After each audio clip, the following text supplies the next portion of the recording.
Okay, I want to expand on this a little bit because the real point is that in terms of death, it's like uh, I would love to go through the poem of Parmenides and the philosophy and metaphor we get there, and I think there'll be multiple valid interpretations of it, no matter what. But I mean, the basic thing is it's a travel from dark into light.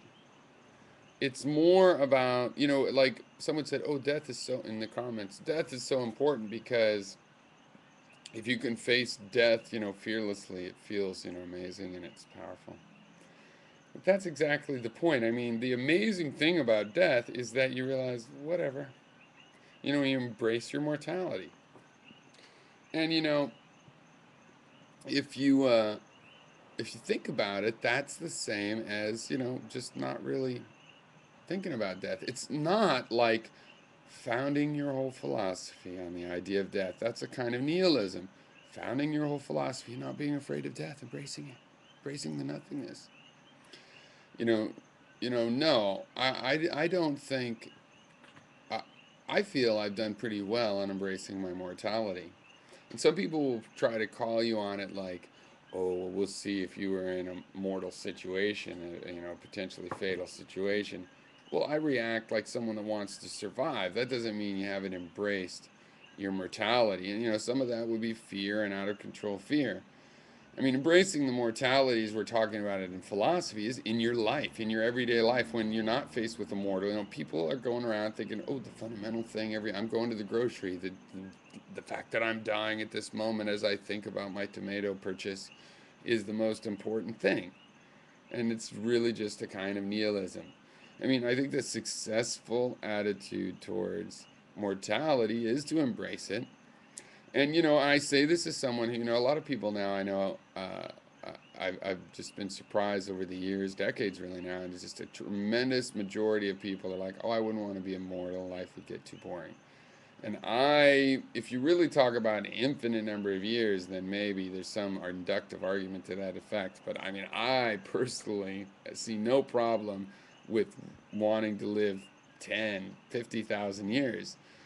And I've taken the speculation to an extreme level. Like, well, what if your mind could only have so many memories, and you actually have to forget part of your life in order to go on? Let's say you only remember the last 100 years. Yeah, I'm fine with that as well. I think, in fact, that over time you would learn how to create more and more abstract memories. So there'd be kind of a wisdom growing up underneath the fact that you only had 100 years of actually specific memories. You would have a memory of what your experiences had built up. So I was all for it. Um, and yet, as I said, at the infinite level, well, it starts to get ridiculous. The universe is not likely doesn't look to be infinite age. I mean, if it does, it cycles, and nothing like an organic life form would survive the cycle moment. So living forever is an extreme case it doesn't really represent. In terms of living really long, thousands, hundreds of thousands, millions of years, um, whatever it is, if it's finite, then you're mortal. Now, I happen to think there may be a sense, if you want to like just get my opinion, how much time do I have?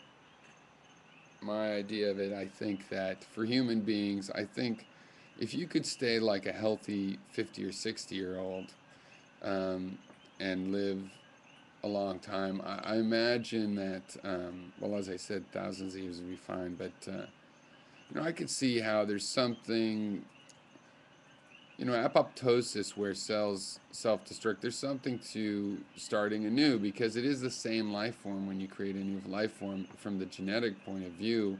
I mean, it's not exactly the same, it's similar, but it's a continuation. I mean, it's the same river of life. And so the fact that it refreshes itself, I don't know how long you want to stretch that out. I think in a technological culture, I could easily imagine that humans in the next few centuries, living centuries themselves, and would see nothing wrong with that, assuming we figure out how to have space for ourselves, like by moving out to other places. But So that's what I think. I mean, I just think, yeah, if you're at a point where the fact that it's all going to end is a major issue, then I guess you need a philosophy phrase that way, and that's sort of why I ridiculed existentialism as a dumbed down version of, of, of, of better postmodernism, or whatever you would call it. But uh, because yeah, maybe somebody's at that threshold of having to think that through. But see, with Matt, I believe you're so pro-life. What the hell? Don't. I mean, dally with it, but just realize that it's like reading Anton LaVey's Santanic Verses. It's a pure entertainment value. It's the same as going to a Stephen King movie or something. It's not.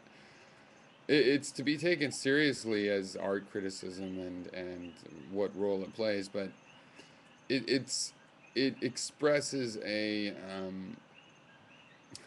it's like you're focusing on something by when it's gone, by its absence, in some sense, and it's almost impossible in this particular case. So it's got to be that you base a life on the living, and the death comes in the fact, just like the birth, that it's a finite interval, and that's like we're discrete, just like electrons and photons, and that's mortality, and it's not impossible to embrace. And a fear of death, sure, people will be different amounts of wariness depending on what they have to lose or how hard they want to live, but as a fear of death, like what if I die tomorrow? Yeah, it's gonna end, and that's okay. I hope it's not tomorrow, but in terms of thinking about death, yeah, I'm not. I don't base any of my philosophy on how hard death is to face. I don't even consider it hard to face anymore. I mean, uh, whether there's an afterlife or not, which I don't believe there is. I believe time is physical and real, and I've existed and will always exist through my having existed, and who knows what kind of a permanence or cycle or I take part in. Doesn't really matter. It's all fine with me. And the fact that it's limited, it's like, well, when I paint a picture, I don't want to use crayons and oil paints and acrylics and some other kinds of watercolors and clay paint. And you know what I mean? I'm fine to be limited and limit myself to, well, I'll use 5 shades of blue and 3 shades of green and paint an acrylic water painting, if you get what I mean. Okay, cheers.